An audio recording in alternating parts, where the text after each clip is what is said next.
ଖାଇବାକୁ ଦିଅ। ଚାଲୁନ କେତେବେଳୁ ଗାଧେଇ ସାରିଲିଣି। କେତେବେଳେ ମୁଁ ଖାଇନି ନା ସକାଳେ ନ ଖାଇଲେ କ'ଣ ହେଲା? ମୁଁ ଚାଲ ଚାଲ ଚାଲ ଖାଇବା ଚାଲ ଖାଇବା ଚାଲ। ଧଣିଆ ପତ୍ର ଧୋଇ ଦିଅ।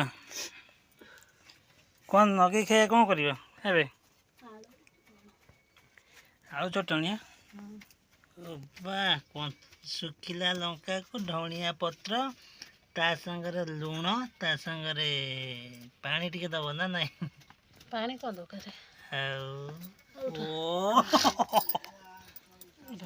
ଜଲ୍ଦି ଜଲ୍ଦି ଖାଇବାକୁ ଦିଅ। ମୁଁ ଟିକେ ବାବା ସକାଳୁ ଆସି ଖାଇ ଦେଇକି ଶୋଇଛନ୍ତି।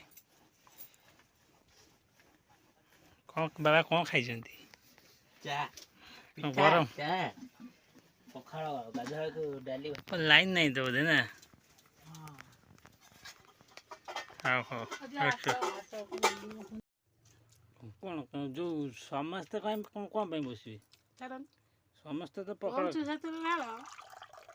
ଅଧିକ ହେଇଗଲେ। ସକାଳୁ କହିଲେ କି ଶାଗ ବି? ପିତା ଶାଗ। ପିତା ଏମିତି ପସନ୍ଦ ଝିଅ ପାଇଁ ଗୋଟେ ବୁଝୁ ନା। ବାବା ଫରିଆ ଟେକି ଶୋଇଛନ୍ତି ଏଠି ବସି ଖାଉଛି।